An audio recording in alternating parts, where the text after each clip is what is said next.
एक बार की बात है। सोनवाड़ी गांव में एक चुड़ैल रहा करती थी, जिसका नाम हेमाली था। उस चुड़ैल के पास एक बहुत बड़ा बंगला था और खूब सारा धन दौलत था। ये सारा धन दौलत चुड़ैल के पति का था। चुड़ैल जब से उसे गांव में रहती थी, एक औरत के रूप में रहा करती थी। गांव के किसी भी आदमी को ये बात पता नहीं थी कि वह एक चुड़ैल है। हेमाली कभी भी दिन में घर से बाहर नहीं निकलती थी। उसका जो भी काम रहता था, वो रात को ही निकाल कर लिया करती थी। हेमाली का ऐसा व्यवहार देखकर सभी गांव वाले सोच में पड़े रह जाते थे। देख रही हो विमला दीदी, ना जाने ये हेमाली कैसे दिन भर इस बंगले में अकेले रहती है, भूतों के जैसे। मैं तो रहती तो मर ही जाती इतना बड़ा बंगला में अकेले रखकर। अरे हाँ मीना बहन, पिंकी के पापा से कल रात को उस हेमाली से मुलाकात हुई थी। उनसे ही सारा सामान मंगवाई थी रात को, ये बता रहे थे। हाँ, मैं तो उस हेमाली को देखी भी नहीं हूँ अभी तक कि वो कैसी दिखती है। मैं क्या सोच रही हूँ मीना, आज चले क्या उसके घर किसी बहाने से। हाँ दीदी, आप तो सही कर रही हो। चलिए चलते हैं, मेरा भी बहुत मन करता है उस बंगले में घूमने का। हाँ हाँ चलो। फिर क्या विमला और मीना हेमाली से मुलाकात करने उसकी बंगाल की तरफ चल देती है। बंगाल पर पहुंचकर हेमाली के दरवाजा बजाती है।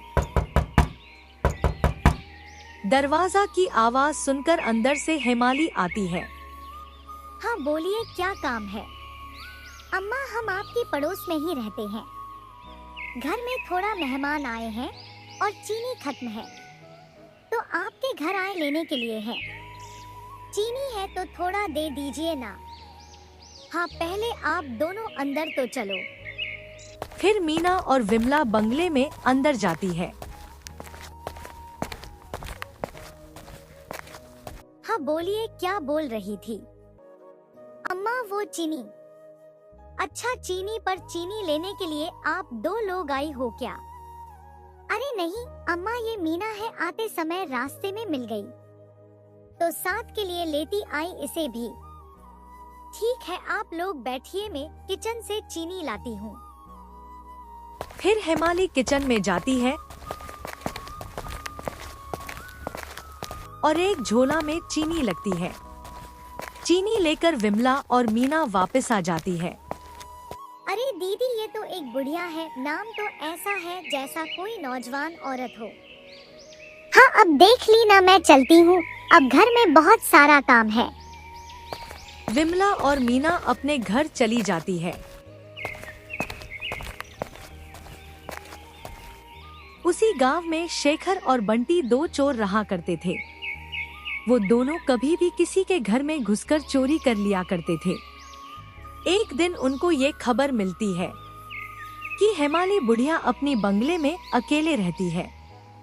मैं क्या सोच रहा शेखर भाई, क्यों ना उस बुढ़िया के घर में चोरी किया जाए। सुनने में आया है कि उस बुढ़िया के पास बहुत धन दौलत है।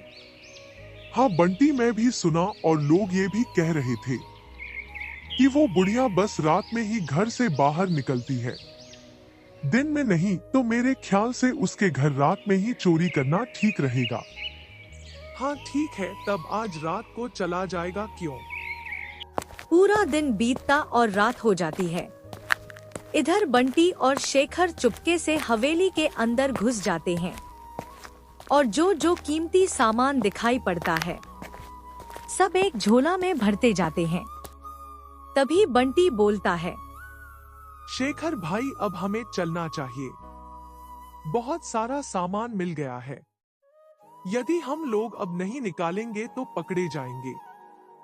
क्या डरपोक बंटी, तुम भी अभी तिजोरी तो मिला ही नहीं, उसमें जेवरात और पैसे होंगे, चलो बस वहीं लेकर चलेंगे। शेखर लालच पड़ जाता है और जिस रूम में हेमाली सोई थी, उस रूम में जा पहुंचता है और तिजोरी खोलता है। हेमाली की तिजोरी में सच में बहुत पैसा और जेवरात थे। जिसे देखकर शेखर और बंटी के तो होश ही उड़ जाते हैं। फिर बंटी और शेखर सारा जेवरात और पैसे झोले में भरकर उस रूम से निकलते हैं। तभी हेमाली की नींद खुल जाती है।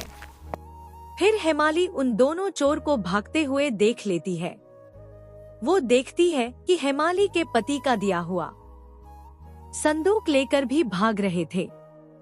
ये देखकर हेमाली को गुस्सा आता है और वो एक चुड़ैल के रूप में बदल जाती है। दुष्ट इंसान मेरे पति के आखिरी दी हुई निशानी चुरा ले गए। मैं तुम दोनों को तो छोड़ेगी नहीं। इससे पहले चुड़ैल शेखर और बंटी को पकड़ पाती, वो दोनों वहां से भाग जाते हैं। शेखर अपने घर आता है और अपनी पत्नी के सामने चुड़ैल की तिजोरी को खोलता है। इतना सारा जेवर और पैसा देखकर शेखर की पत्नी मीना बहुत खुश होती है और शहर से बोलती है, आजी आप इतना सारा जेवर और पैसे कहाँ से लाए? कहीं आपने फिर से किसी के घर में घुसकर चोरी तो नहीं न किए? अरे नहीं नहीं भाग्यवान, ये तुम क्या बोल रही हो? हाँ तो बताइए, इतना सारा जेवरात और पैसे आए कहाँ से आपके पास? बोलिए, क्यों चुप हो गए? आपका यही हाल रहना तो एक दिन देखिएगा बहुत अनर्थ हो जाएगा। मीना गुस्सा होकर वहां से चली जाती है खाना बनाने। इधर रात होने पर चुड़ैल अपने घर से निकलती है उन दोनों को खोजने।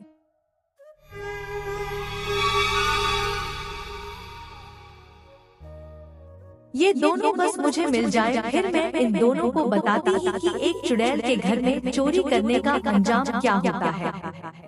चुड़ैल आकाश मार्ग से उड़ती हुई पूरे गांव में घूमती है और शेखर बंटी को खोजती है। तभी चुड़ैल को अपने घर के बाहर शेखर दिखाई देता है। चुड़ैल उतरकर शेखर के पास आती है।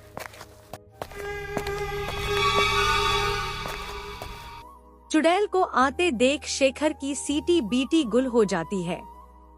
अरे मम्मी, ये चुड़ैल यहाँ कहाँ से आ गई? मर गया रे। क्यों रे, तुम ही वो है न जो मेरा जेवरात और पैसे से भरा संदूक चुरा लाया है।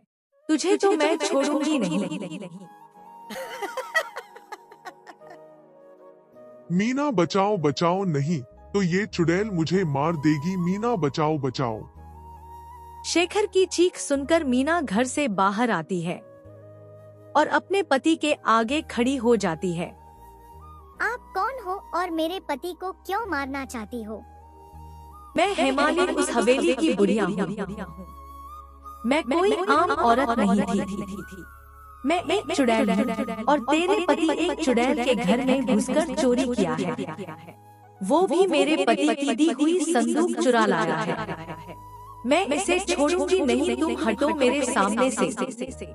मीना चुड़ैल के सामने डटकर खड़ी रहती है और चुड़ैल से बोलता है, चुड़ैल जी, मैं अपने पति की तरफ से आपसे माफी मांगती हूँ और आपके पति का दिया हुआ संदूक भी आपको वापस करती हूँ, पर इन्हें आप छोड़ दीजिए, मारिया मत। मीना की बहादुरी को देखकर चुड़ैल थोड़ा सहम जाती है और शेखर को माफ कर देती है।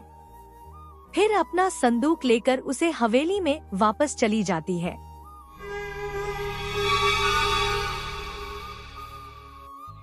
उस दिन के बाद से सभी गांव वालों को पता चल जाता है कि हेमाली एक चुड़ैल है।